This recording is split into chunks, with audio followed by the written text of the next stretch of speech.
After a month with a Samsung Galaxy S25 Ultra, I've pushed it through its paces from everyday tasks to whatever that can be pushed with this kind of smartphone. And I think that this smartphone is not a huge upgrade compared to the Samsung Galaxy S24 Ultra. In this video, I'm doing a 1-month review of the Samsung Galaxy S25 Ultra after using it for a while. And this entire sitting down talking video is shot with the Samsung Galaxy S25 Ultra, which for me, I think is just great to do this kind of review using the phone as a primary camera. In spite of the fact that it's not a huge upgrade compared to the S24 Ultra, it still delivers across its paces. My name is ABEiiKU. Subscribe to the channel and let's roll into it. Look at the build quality as well as the design. This is built from titanium grade 5, which covers the frame and making it stronger and lighter.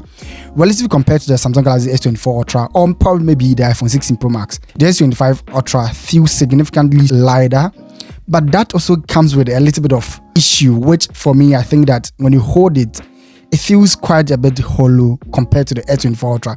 The S24 Ultra feels much more masculine in terms of its character. This has no character at all when I'm speaking from a standpoint of usage perspective. Let's draw something clearly over here. I'm a Samsung huge fanboy. I use almost literally everything that relates to Samsung. Because of Samsung, I stopped using iPhone for a while. And that's because that I've been in the ecosystem for quite a long time, since the days of the Galaxy Note 1. And so I'm a huge fan of Samsung. But I can say for a fact that the S25 Ultra's design and build quality feels too light and doesn't inure the masculine character that we mostly have with the Note or boxy shaped Samsung Ultra devices. There's also a problem when you find this kind of design. The design is such a way that it is just too sharp on the edges.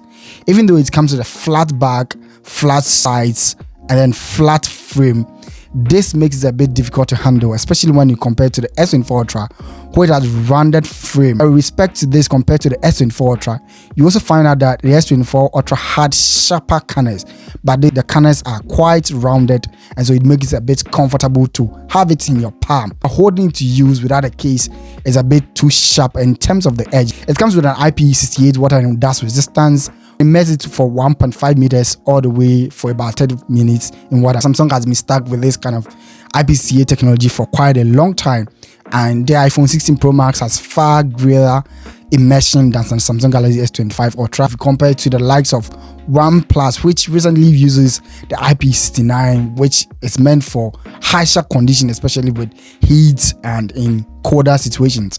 I think that Samsung is really stuck with IP68, which for me, I think they need to update in the next phone that they release. If you look at the camera contours, you can see that it has this kind of new design which helps in its aesthetics and all that, but it also pings out of debris, dust, particles.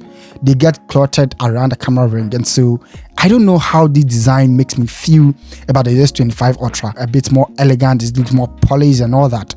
I also still feel that it has this kind of less masculinity to it, which for me, I think that Samsung needs to find a way of rounding up the sharper edges so that it can be much more easier to hold and use. And using it for the past 1 month, I haven't had any kind of scuffles. I usually go caseless with this phone, and so I think that it has really held up in terms of the 1 month. For me, I have the jet black, which is a Samsung exclusive color that you find on their website, and I think that those colors are really meant to look like professional. But I also feel that I'm missing out from Samsung's funner colors that look very fun and look extremely aesthetically pleasing. So those colors that are the Samsung Galaxy S25 Plus and S25, I think that Samsung should find a way of bringing those colors into the Ultra line. Let's look at this display. The S25 Ultra has a 6.9 inches 2x dynamic AMOLED display, which is just top of the line display. This is nothing different from what you have for the S24 Ultra. So if you're someone that you think that you are going to upgrade from the S24 Ultra because of the display over here, I don't think it is necessary for you to do that. This has a 498 ppi, and so the pixel per inch on this display, they are really packed together. They are dense, quite accurate and sharp, and it has 1440p display, which is a 2K resolution display. Now watching any kind of content on this, it's just a joy to use. It has 120 Hz refresh rate, which is adaptive, and so you can refresh rate from 1 Hz to 120 Hz. And so I think that the efficiency the Samsung Galaxy S25 Ultra display is just top notch. It peaks at 2600 nits of brightness, which Samsung has been using this since the S24 Ultra. And so I believe that Samsung going forward needs to change this and increase it to maybe probably 3000 nits of brightness, because when you look at the OnePlus device, 3000 nits of peak brightness, and so Samsung needs to change this. I understand how Samsung is going with this kind of smartphone over here, compete with Apple within the industry, and I think that Apple is no longer the benchmark, since Samsung is an Asian company. And most of the Asian brands, especially from China, rapidly developing ahead of Samsung, where Samsung was really a pioneer within this kind of industry. And most of the phones use Samsung panel. So I don't understand why Samsung is still stuck with 2600 nits of peak brightness when you use it outside, because of anti-reflective coating on it, which helps to prevent and reduce excessive glare and helps in a immersive experience when viewing on this smartphone. This is just really great. I think with Samsung, they are playing safe. And I don't think playing safe is now a good thing for Samsung again. ADR10 Plus support makes viewing everything on it vibrant, deep contrast.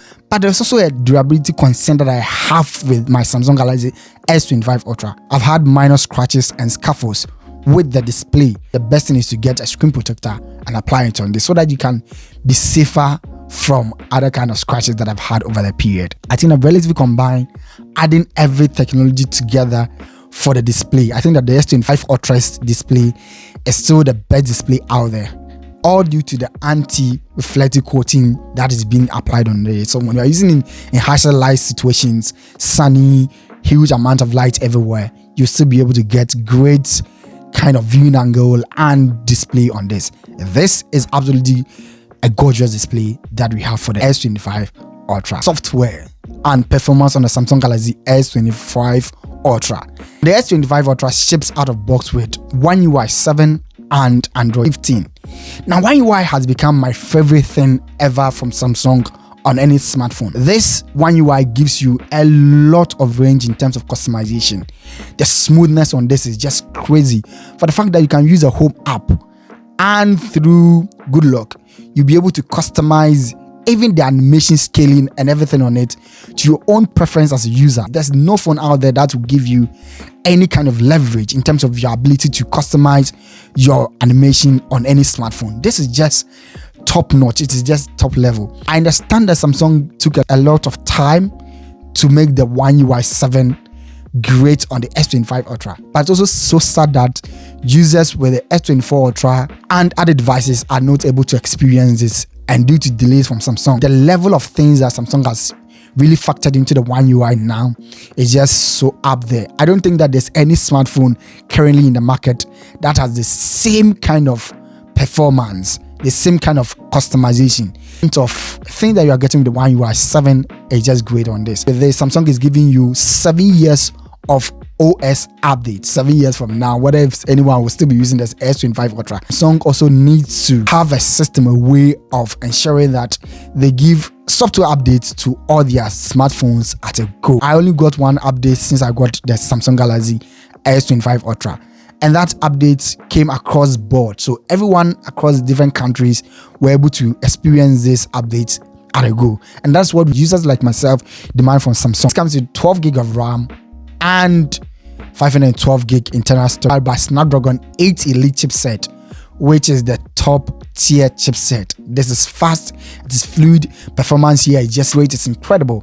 And with a 12 gig RAM and 512 gig internal storage, this is giving you everything that you need. Samsung did not really treat its customers within the US market quite well, especially for the fact that you have 16 gig of RAM in other jurisdictions.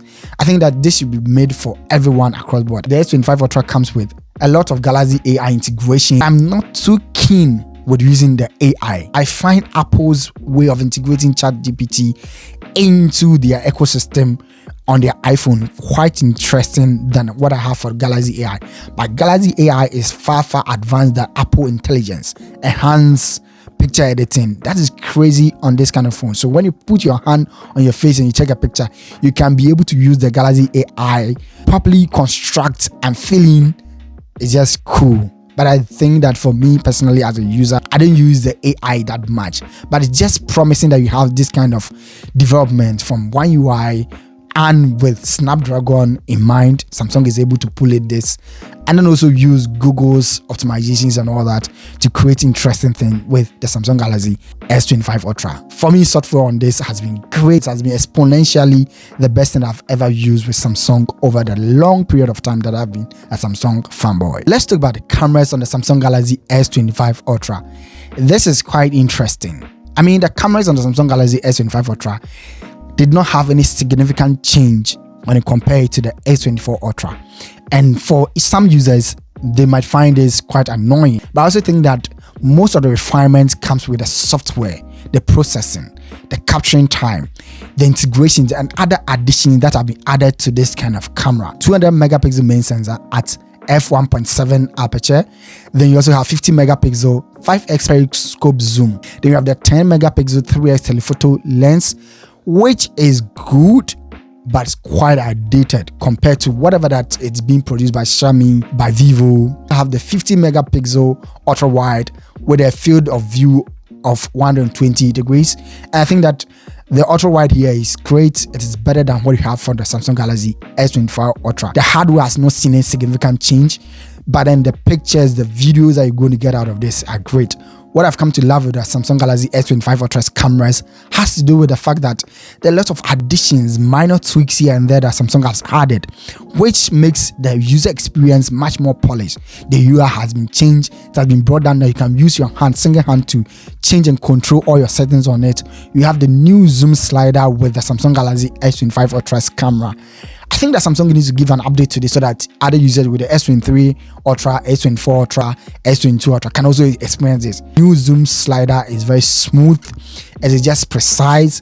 It's just great, especially when we are zooming into far and near objects. 5x zoom on this for me is my favorite thing on the Samsung Galaxy S25 Ultra. In basketball, where we have fast paced action going on, all that, I use this and it gave me incredible experience in terms of the usage. The ability to shoot log across all the ranges from 1x all the way to 8K.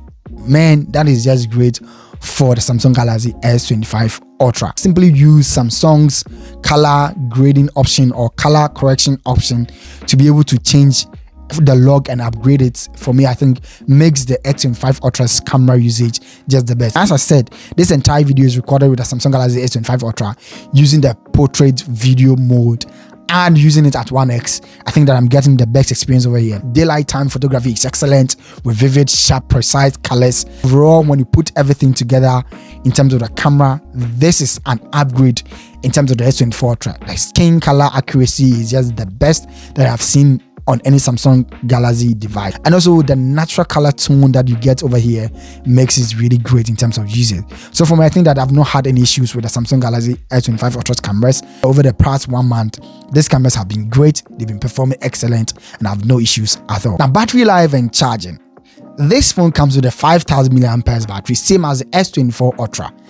And for me as a user, I don't necessarily dwell much on the battery per se. I think that Samsung, even though, can increase the battery size to probably maybe around 5500 mAh, 5800 mAh or something like that, and give it even faster charging speeds compared to what the competition is producing. 45 watts fast charging on this is okay. It is good. It is better than what Apple is offering.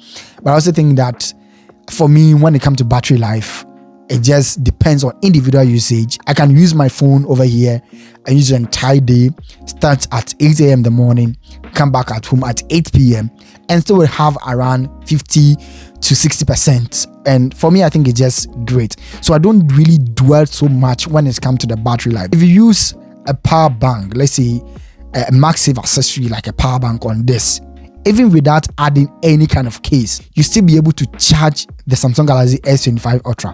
But the problem that you're going to experience is that it does not stick to the back because there's no magnets built into it. With third-party cases, you can be able to use any kind of MagSafe accessory on Samsung Galaxy S25 Ultra. You see, I did not talk about the S Pen on this S25 Ultra because my previous videos comparing with the S24 Ultra, unboxing and 1 week review of the Samsung Galaxy S24 Ultra, I talked about the S Pen on it. Samsung should not take the S Pen out of the Ultra device, because that is one of the most significant things that has made a big separation between the Samsung Galaxy Ultra or Note phones from all other competitions on the market. This device is just great, but then if you're someone using an S23 Ultra or S24 Ultra, I don't think you necessarily need to upgrade to the S25 Ultra, unless you are someone that really loves smartphone, has a use case for every smartphone that comes new in the market, and you want to upgrade. I think that the Samsung Galaxy S25 Ultra has its place